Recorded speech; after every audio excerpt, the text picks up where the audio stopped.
नमस्कार। आज सुनिए एक छोटी सी कहानी, मंदिर का पुजारी।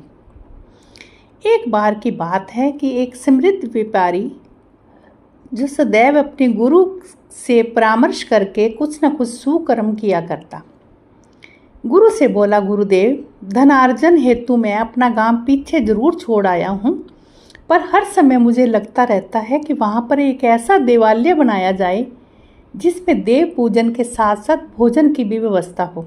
अच्छे संस्कारों से लोगों को सुसंस्कृत किया जाए, अशरण को शरण मिले, वस्त्रहीन का तन ढके, रोगियों को दवा और चिकित्सा मिले, बच्चे अपने धर्म के वास्तविक स्वरूप से अवगत हो सके।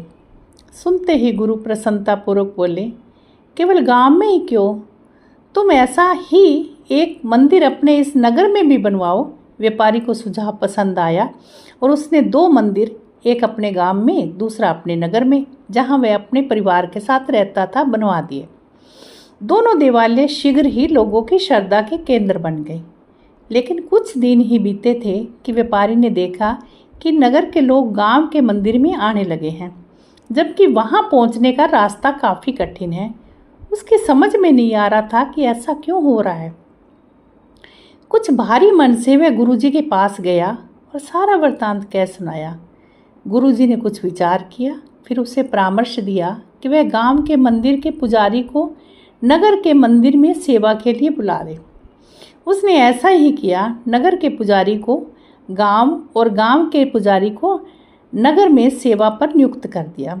कुछ ही दिन बीते थे कि यह देखकर स्तब्ध रह गया कि अब गांव के लोग नगर के मंदिर की ओर रुख करने लगे। अब तो उसे हैरानी के साथ परेशानी भी अनुभव होने लगी। बिना एक क्षण की देरी किए वह गुरुजी के पास जाकर हाथ जोड़कर कहने लगा, आपकी आज्ञा अनुसार मैंने दोनों पुजारियों का स्थानांतर किया, लेकिन समस्या तो पहले से भी गंभीर हो गई। अब तो मेरे गांव के परिचित और परिजन कष्ट सहकर और किराया भाड़ा खर्च करके नगर के देवालय में आने लगे हैं। मुझसे ये देखा नहीं जाता। व्यापारी की बात सुनते ही गुरुजी सारी बात समझ गए और बोले, हैरानी और परेशानी छोड़ो। दरअसल जो गांव वाले पुजारी हैं उनका अच्छा स्वभाव ही है जो लोग उसी देवालय में जाना चाहते हैं जहां वे होते हैं। उनका लोगों से निस्वार्थ प्रेम, उनके दुख से दुखी होना, उनके सुख में प्रसन्न होना, उनसे मित्रता का व्यवहार करना ही लोगों को उनकी ओर आकर्षित करता है और लोग स्वतः ही उनकी ओर खींचे चले आते हैं। अब सारी बात व्यापारी की समझ में आ गई।